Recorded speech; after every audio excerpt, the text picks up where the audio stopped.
security operatives in Kaduna State have arrested suspects in the killing of 2 people in Chikun local government area. Authorities say social activities led to the violence, which claimed the lives of the 2 victims and the destruction of property in Sabongari town. The state government has imposed a 24-hour curfew on the area to forestall the escalation of violence to other parts of the state. Well, social activities and hunting expeditions have also been banned.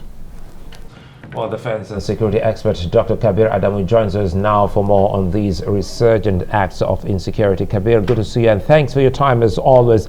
Nigerians are amazed. What does this mean? Does it amount to dropping the ball or caught off guard? What exactly can you tell us with the resurgence of violence by the daredevil terrorist? Thank you, Suleiman, and Iftar Mabruk to all Muslim viewers. It's just a reminder to all of us that the challenge of insecurity and principally the challenge of armed non-state actors has not been eradicated. It was contained somehow, but sadly, the fact that they were still there around the corner in the fringes, they are now kind of reawakening and reminding us that we need to deal with them in a manner that would, nail the coffin, as it were, on the life of these armed non-state actors. In all the reports that you featured, the one in Adamawa, the one in Katsina, the one, in fact, in all the places in Kogi, that's the one thing that is in common, the activities of these non-state armed groups. And sadly, we were able to contain them just before the elections and during the elections. But because we did not completely eradicate them, they are here reminding us that, look, this is a problem that we need to deal with. And one of the good things is, if we look at the manifesto of the incoming administration, they've spoken extensively around different facets on how to deal with this challenge of the existence of armed non-state actors. One of the things they're advocating is the strengthening or the creation of forest guards, or something similar to that.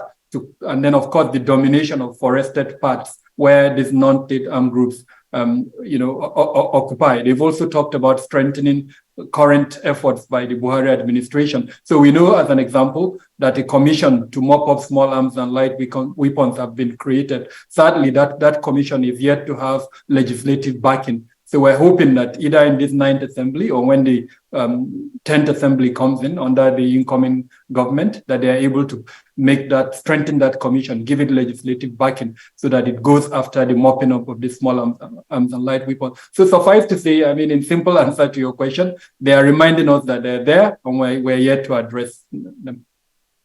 I'm curious, Kabir Adamu, that you say that we were able to, keep them in check, these non-state actors during the elections. Is it that we're able to do that effectively, or are there crisis entrepreneurs like the governor of Kogi State, Yahaya Bello, actually referred to them?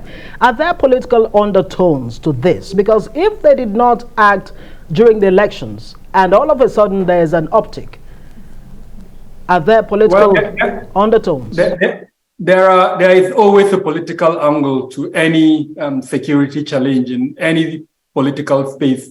In this instance, we need to disaggregate each issue. As an example, the one in the northeast that affected Adamawa, the current narrative suggests that it's the Islamist terror groups, either the Islamic State in West Africa province or the Jamaat al Jihad. Now, either of them, if you pick, there is a political angle to them. So it's not, we can't kind of, treat them with one sweeping stroke of, the broom, as it were. We have to pick each one, disaggregate them, and then, of course, understand if the political angle is one of the state or some other ideological narrative that's pushing them. But suffice to say that there is definitely a political angle, and perhaps it is that political angle that led to the easy suppression during the elections. There is no part of this country that elections did not hold. We have 174 local governments. And to the best of my knowledge,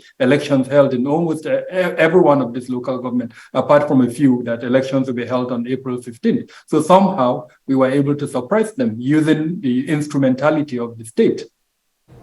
All right, Kabir Adamu is a security consultant joining us on Newsnight tonight. Many thanks.